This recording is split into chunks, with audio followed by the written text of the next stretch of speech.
అందరికీ నమస్కారం. బాగున్నారా? మీ అందరూ తెలుసు, నేను విద్యాశాఖ మార్చులు అవ్వాలనుకున్నప్పుడు చాలా మంది వద్దన్నారు. టీచర్తో కష్టం అన్నాడు, నేను ఒప్పుకోలేదు. అందుకే తీసుకుందాం ఒక ఛాలెంజ్.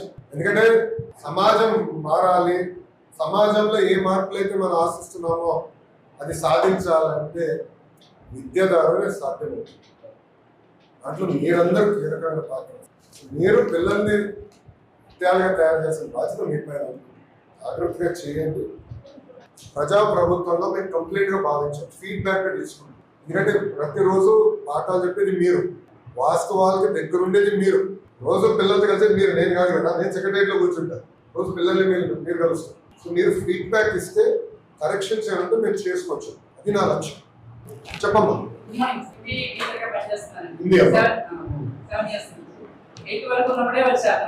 అప్గ్రేడ్ అయ్యి 9th to 10th వచ్చేసరికి చాలా హ్యాపీగా ఫీల్ అవుతున్నారు. ఇక్కడ మాత్రం స్టూడెంట్స్ మళ్ళీ వేరే స్కూల్కి వెళ్ళిపోవాలి, చాలా లాంగ్ ప్లేస్కి వెళ్ళాలని చెప్పేసి చాలా ఇబ్బంది పడ్డారు.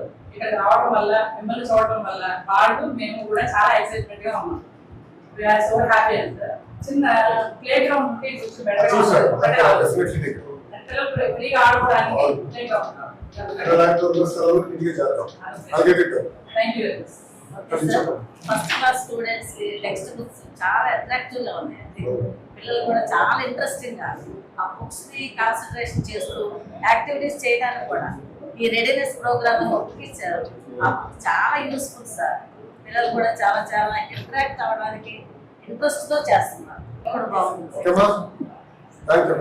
చిక్కి బాగుంది సార్.